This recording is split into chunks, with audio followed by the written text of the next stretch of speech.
Καλησπέρα. Καλησπέρα. Σε Τι πρόλαβα. γίνεται, με Τι πρόλαβες. γίνεται, τι γίνεται, τι γίνεται. Συνεχίζει να γίνεται από την προηγούμενη φορά. Τι έχουμε αφήσει ανοιχτό? Έχουμε αφήσει ανοιχτό να μιλήσουμε για τους τοξικούς ανθρώπους και γενικά για την τοξικότητα.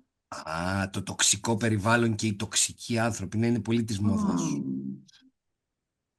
Πάμε να δούμε λίγο τι είναι η τοξικότητα όμως. Τοξικότητα. Ναι, σωστά. Γιατί θα έρχονται εδώ οι φυσικοί επιστήμονες και θα μας λένε τοξικότητα, τοξικότητα, τοξικότητα. Τα ακούσαμε. Τοξικό. Τοξικό λέμε κάτι, ας πούμε, κάτι καυστικό. Την αμμονία, το οξύ. Μμμ. Χέρι σου μέσα. Οπότε τοξικότητα καταστρέφει τον ιστό, διαβάλλει, προσβάλλει ένα σύστημα και κάνει ζημιές. Οκ. Αυτό τώρα πώς μεταφράζεται βέβαια Άρα είναι κάτι βλαβερό. κάτι βλαβερό και αυτό μεταφράζεται στις διαπροσωπικές σχέσεις. Έτσι, γιατί πώς Ναι, δεν μας μεταφράζεται. ενδιαφέρει μόνο η επιστήμη. Πάμε λίγο να το εντάξουμε Ναι, και ναι, ναι, στις ναι. Επιστήμη είναι και αυτή, απλά διαπροσωπικές είναι μας άλλο είδος. Δεν σχέσεις. είναι φυσική επιστήμη, είναι ανθρώπινη επιστήμη. Εσύ που το έχεις ψάξει, τι παραδείγματα έτσι, τοξικότητας έχεις να φέρεις? Οκ.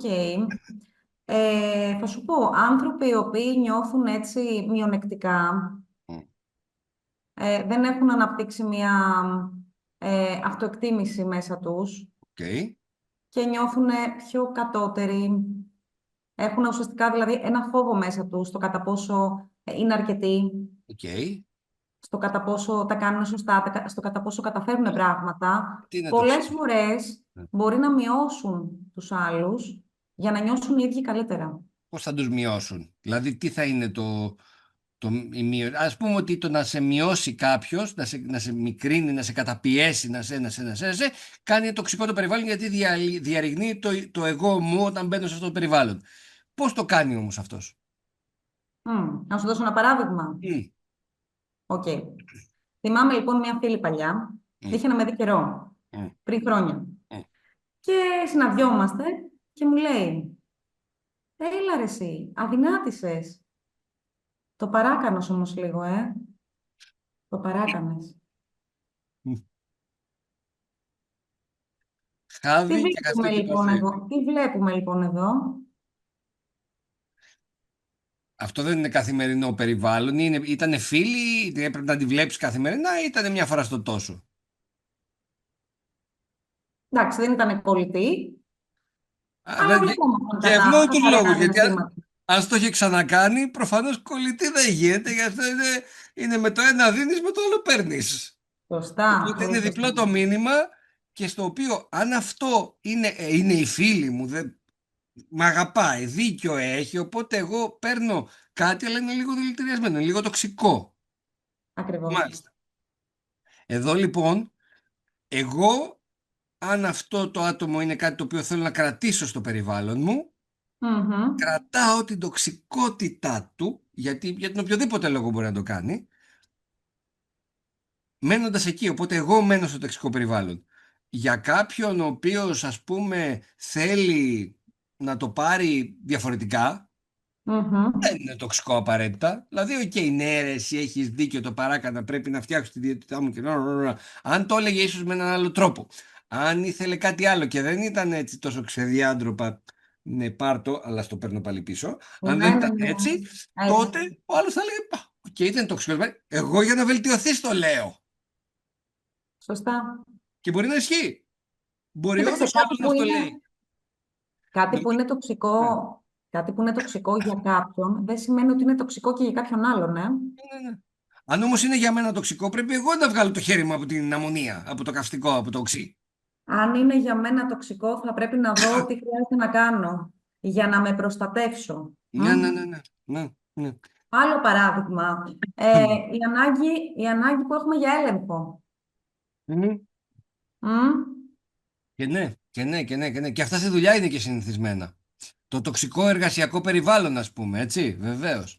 Στο οποίο τοξικό εργασιακό περιβάλλον μπορεί να έχει, ας πούμε, έναν μάνατζερ, έναν ιδιοκτήτη, έναν, ο οποίος τα θέλει όπως τα θέλει και να σου λέει και αυτό και τα λοιπά. Μπορεί να γίνει πολύ τοξικό το περιβάλλον, γιατί μπορεί να είναι για έναν άνθρωπο που είναι δημιουργικός και θέλει να το κάνει με διαφορετικούς καινούριους τρόπους κλπ. Αυτό να δημιουργεί ανασφάλεια. με κάποιο τρόπο στον μάνατζερ. Οπότε λέει: «Οπ, οπ, οπ, όχι, το θέλω έτσι, σου είπα, το κάνει έτσι ακριβώς». Αυτό για έναν Ακριβώς. τέτοιο άνθρωπο είναι τοξικό. Για έναν άνθρωπο όμως ο οποίος δεν θέλει να σκέφτεται τίποτα και θα το κάνει με τη λίστα 1, 2, 3, 4 και that's it και είμαι OK, και θέλει να φύγει από το σπίτι του και να μην το ξανασκεφτεί, να πάει για το σπίτι του, αυτό δεν είναι τοξικό, είναι το αντίθετο. Είναι σαν να ρωτάς το ψάρι πώς είναι το νερό, θα σου πει: «Ποιο νερό, εγώ αυτό αναπνέω, δεν ξέρω γιατί μιλάς». Ναι, Οπότε η τοξικότητα δεν είναι όλη για όλους. Βεβαίως, πολύ, πολύ ωραίο παράδειγμα. Πολύ ωραίο παράδειγμα. Αυτό όμως θα μιλήσουμε, έχει να κάνει με το θυμό αυτό. βεβαίως. Πώς έχει να κάνει με το θυμό? Όταν βιώνουμε κάποια συναισθήματα, είτε μέσα από τους άλλους, είτε μέσα από κάποια σχόλια και ούτω καθεξής, Ναι. όλα αυτά μέσα μας δουλεύουν. Μμ. Οπότε, Οπότε, ναι. πολλές φορές μπορεί να ενοχληθώ, να προσβληθώ, να θυμώσω.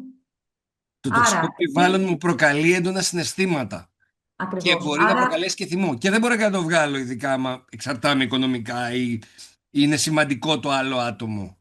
Βέβαια. Άρα, στην περίπτωση εκείνη, τι κάνω, τον καταπιέζω το θυμό μου. Ή τον βγάζω και γίνομαστε μπίλιες και χαλάω τις σχέσεις μου. Σε κάθε περίπτωση ο θυμός εδώ είναι πολύ σημαντικός, διότι μου λέει ότι καίγομαι. Είναι σαν το νεύρο που λέει με νευρίασε, σημαίνει το νεύρο μου ερεθίστηκε από το καυστικό περιβάλλον και κάτι πρέπει να κάνω. Τον ακούω και τον διαχειρίζομαι αναλόγως. Πολύ σωστά, γιατί ο θυμός μου δίνει ένα μήνυμα ότι κάτι χρειάζεται να δω για εμένα. Ωραία.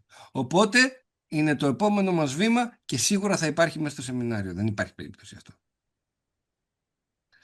Καλό σας βράδυ. Καλό βράδυ.